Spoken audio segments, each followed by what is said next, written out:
Hi guys. Anumol ആരോപിച്ച ആരോപണം, അക്ബറിനെതിരെ എടുത്ത ആയുധം, അത് സത്യമാണോ? നിങ്ങളെല്ലാം ലൈവ് കണ്ടതാണെങ്കിൽ കമന്റ് ചെയ്യുക. അനുമോൾ പറഞ്ഞത് ബസ്സിൽ നിന്ന് ആണുങ്ങൾ ചെയ്യുന്നത് പോലെ എന്നാ പറഞ്ഞത്. ബസ്സിൽ നിന്ന് ഈ കുട്ടിക്ക് എന്തോ അനുഭവം ഉണ്ടായിട്ടുണ്ട്, അതും മനസ്സിൽ വെച്ചിട്ടാണ് ഇവിടെ ഗെയിം കളിക്കാൻ വന്നത്.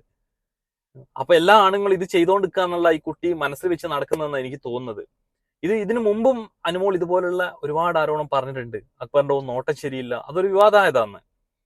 അതേപോലെ തന്നെയാണ് ഇന്ന് പറയുന്നത്, ബസ്സിന്ന് എന്താ ചെയ്യുന്ന, ജാക്കി വെക്കാന്നായിരിക്കും കുട്ടി ഉദ്ദേശിച്ചത്. ജാക്കി വെച്ചു, അക്ബർ ജാക്കി വെച്ചു, അതായിരിക്കും കുട്ടി ഉദ്ദേശിക്കുന്നത്. എന്താണ് അനുമോൾ ഇങ്ങനെ സംസാരിക്കുന്നത് എന്നുള്ളത് മനസ്സിലായിട്ടില്ല. ഇന്ന് ജയിൽ നോമിനേഷനിൽ അക്ബർ ശക്തമായിട്ട് ബിഗ് ബോസിനോട് അപേക്ഷിക്കുന്നുണ്ട്. ഇനിയും വരാൻ പോകുന്നത് ഫിസിക്കൽ ടാസ്ക് ആണ്, വളരെ ടഫായ ടാസ്ക് ആണ് ഇനി കൊടുക്കാൻ പോകുന്നത്. അപ്പം ഇതുപോലുള്ള സ്ത്രീകൾ ഉണ്ടെങ്കിൽ ഒന്ന് മാറി നിർത്തണം എന്ന് ബിഗ് ബോസിനോട് അക്ബർ അപേക്ഷിക്കുന്നുണ്ട്.